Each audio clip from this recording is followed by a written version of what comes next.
Had this list on our website for the longest time, and I think it's just a good time, beginning of the year, and there's a lot of refreshing going on at the beginning of the year.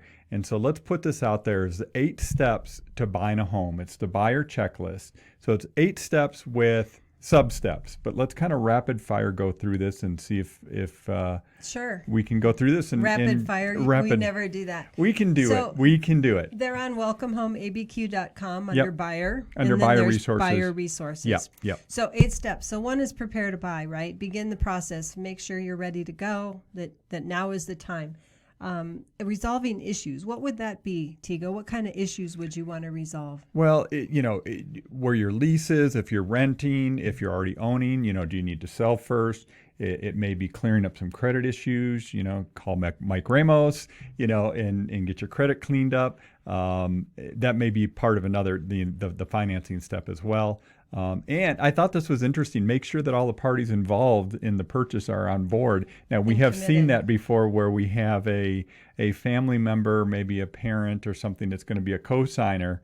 And it seems like maybe they had a conversation, a casual conversation, and then all of a sudden somebody's out shopping for a home and the other party isn't quite 100% on board. So I think that's an interesting tip. It is an interesting one. And we do see that even with couples, where one of the couple doesn't know that it's really happening as quickly. Don't all you guys know that you just go along for the ride?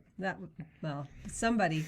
So then, you're thinking about it, then, call us, meet with an agent. Yeah, right? I think having that consultation, you talked about that a moment ago here in this broadcast, but, talking with the real estate agent, there has to be a level of trust between yourself as the buyer and the real estate agent. The real estate agent's job is not to sell you anything, correct? Right. They're a fiduciary, right? They're there to work for your best interest. And, a lot of people think, Tego, that they should go straight to the listing agent, that they're going to save money somehow. And, we need to remind buyers that the listing agent works for the seller. Correct. And they have a duty to get the best deal for the seller. Correct. So usually that's, get your own buyer's agent, right? A buyer broker to help you and be working for you. And just ask some of the tough questions. And, tough questions are fine if the real estate agent knows what they're doing. They'll be able to answer them. So tough questions of the real estate agent that you choose. Is that what you mean? Yeah. So even as a buyer broker, you get to choose, right? And you want to choose somebody that's full-time in real estate, that really knows the ins and outs, that's been through many transactions, that you feel comfortable with and you feel like they're working for you, right? Yeah.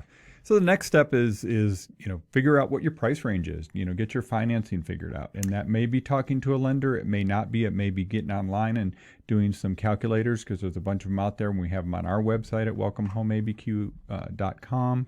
So I would say, go ahead. Talk with a great local lender, because calculators don't know what type of loan you're best suited for. They don't know that you might be a VA person that's eligible, or you might be an FHA borrower versus conventional. Sometimes people think, well, I only have this much for a down payment. I don't have 20%, so I'm not going to be a conventional buyer. But there are conventional loans down to 3%. Well, down payment. And so, you're saying these things like everybody just knows what a conventional loan is, and what an FHA loan is, and what a Fannie Mae is, and what Freddie Mac is, and what a VA loan is, and what a USDA loan is. And so, that's why talking with a lender, and you did say it, local lender, somebody that you can meet face to face, it really does make a difference. Right. And the local lenders, they have a reputation to protect in the realtor community, as well as just their clientele base, and their rates are going to be as competitive as stuff you can find nationwide. So kind of a sidebar to the local lender thing, walking into the bank that you normally bank with might not be the best local lender, right? A lot of those lending banks are actually out of state. They transfer you to somebody out of state. So somebody local that has a reputation. Yep, for sure. For sure. So financing is a big piece of it. What we know is most people start with home searching. Absolutely. Right? And that's number 4 on our list. That's number 4. And that's my point is starting with the home search before you've established, the type of loan, the down payment, closing costs, what price range you're in, what realtor's going to help you and give you, good solid advice. You're sort of putting the cart ahead of the horse. But that's the fun part, I is know. getting on these websites like ours or Zillow or any of these things, and driving around town and looking at for sale signs, which there's not a lot of them out there right now. But actually, it is it. And I will say, you think about when we started in the business and there were just a few real estate websites, right? That was one of our big successes early on, is we had a pretty powerful real estate website here locally in Albuquerque. And now, everybody has a website, right? But the ability to really narrow down different features that you want in a home and the benefits that you're going to get out of those features, you can really scroll down when you're looking at these online and start, the photos are so much better now. You've got 3D tours now. You've got so much more that you can do to determine what's right for you, right, before you actually even go out and start looking. So I know how much fun it is to lurk on real estate websites and look at homes for sale. We do it ourselves, right? And great, get online, look at houses online, get familiar with what you like, what color palettes, what features really excite you when you look at a certain house. But don't start looking physically in houses and going to visit houses until the rest are in order, right? Yeah. And one of the things that, in determining your requirements, just what we find all the time is that what you think you want and you think is a non-negotiable, in the end may be a negotiable depending on other features that you find in a home. And of course, price is always that trade-off as well. So that's the next step, right? Determining your requirements in your home. And it's interesting because when we really get together as an agent with somebody who wants to start looking at homes and we really talk about how you live and how you entertain, that list of people's wish list really changes sometimes. Oh, for sure. A lot of people say, well, I need that guest bedroom. And I go, well, how many days a year do you have a guest? And a lot of times it's none or, two. And you're like, okay, so you need that extra bedroom for the guest, where it's going to limit the number of houses you can consider because you need that one extra bedroom that's not going to be used except 2 nights a year. You could get a hotel room for them for 2 nights a year, right? Right. Obviously, we love to have people stay with us, but sometimes it doesn't make sense. But just, big backyard, what does that mean? Really working with the agent to drill down on how you live and how you intend to use the spaces and what's important to you. What are your hobbies and interests, and how do you use your house? Because a lot of times we have things, we need some backyard access. We need a place to park something. Yeah, for sure. But as your realtor, we need to know what those are so we can help guide it. So the next piece is you actually start house hunting. It seems like that's what we've been talking about, but really it was just we were talking about determining needs. Right. And so then, we're on step 5. And now we're on step 5, which is start your house hunting, which again it's going to be done online in most cases. That's where you're going to start narrowing down what you want. You can preview those homes online, and generally what happens is you'll be previewing homes online. You'll be talking to us, your realtor, your buyer broker that's working with you or working for you, and they'll be sending you homes that may fit your criteria, and you'll start narrowing down a list. Correct, Tracy? Right. And then you pick a day and you go out and look at homes. Exactly. And that's fun, right? Obviously, it's great.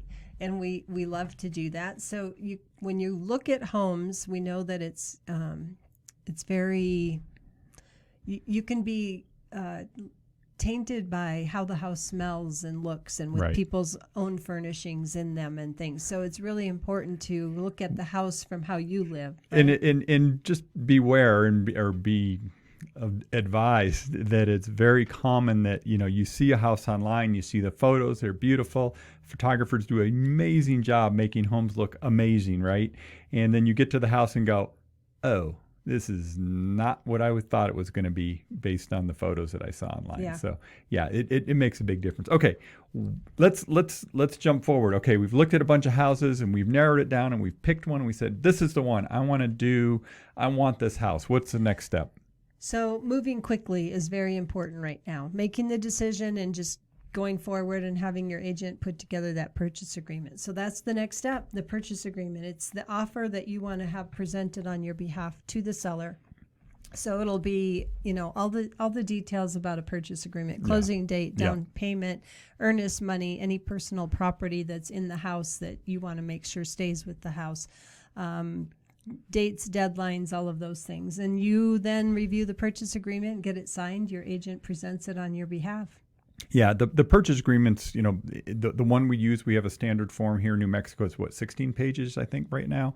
And there's all kinds of contingencies, all types of dates and deadlines for the buyers. Most of the stuff is for the buyer benefit in the sense of, giving the buyer the option to do all these different due diligence, financing contingency, appraisal contingency, inspections contingency, so on and so forth. So you'll go through all of that stuff in the purchase agreement.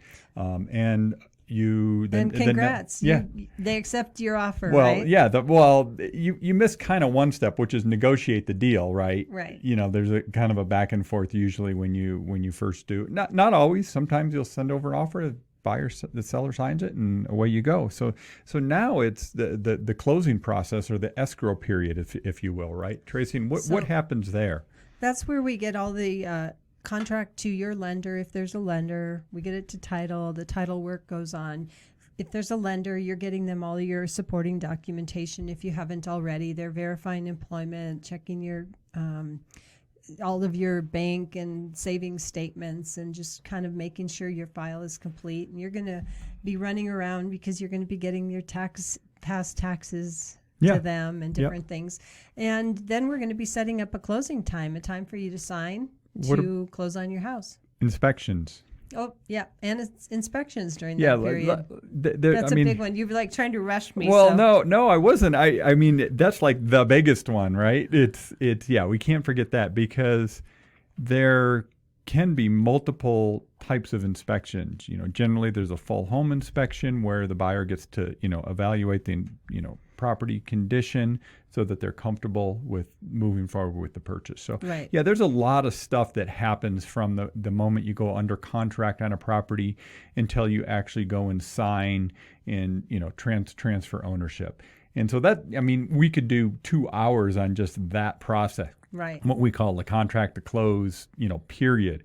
And that's really where we have our team here, our transaction team that handles all those little details that are behind this, that are going on until you're ready to go. And of course, the last step, the fun part, you sign and you transfer ownership and you get keys. Yeah.